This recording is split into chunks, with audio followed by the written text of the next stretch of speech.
So most people believe that being kind, polite, and humble will automatically lead to success. But the world doesn't always work like that. But in many situations, especially at work, the people who rise fastest aren't the most talented.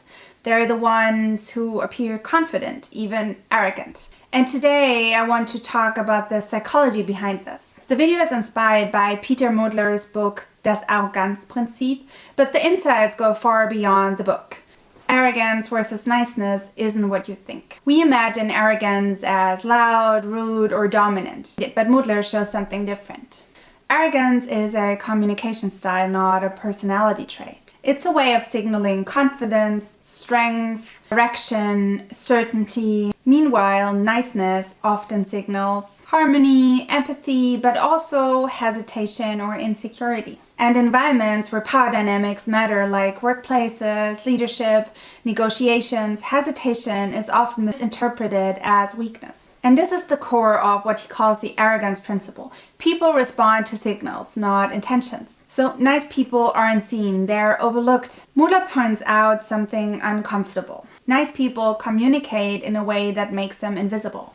Very often they soften their opinions. I might be wrong, but just an idea. We could maybe consider. They use friendly body language that says, I don't want conflict, I don't want to impose, I hope I'm accepted. But here's the twist, this niceness is meant to build connection.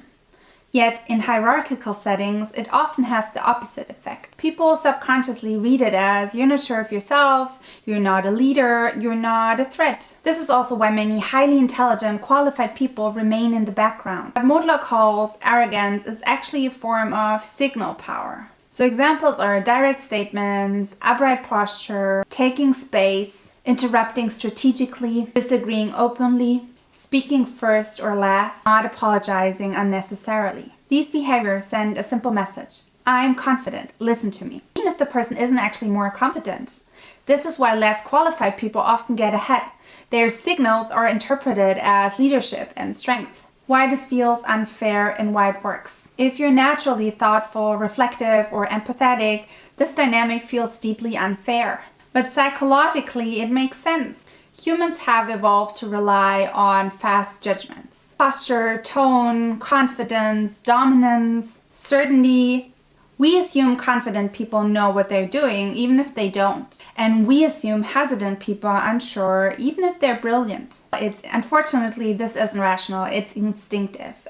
Unless you understand this, you keep getting overlooked despite your talent. So how to use constructive arrogance without becoming a jerk? Here's the part that Modler emphasizes, and I agree. You don't need to become arrogant. You only need to send the signals that arrogant people naturally send. So this is not about being rude, it's about communicating confidence. A few small changes create a huge impact. Speak in statements, not questions.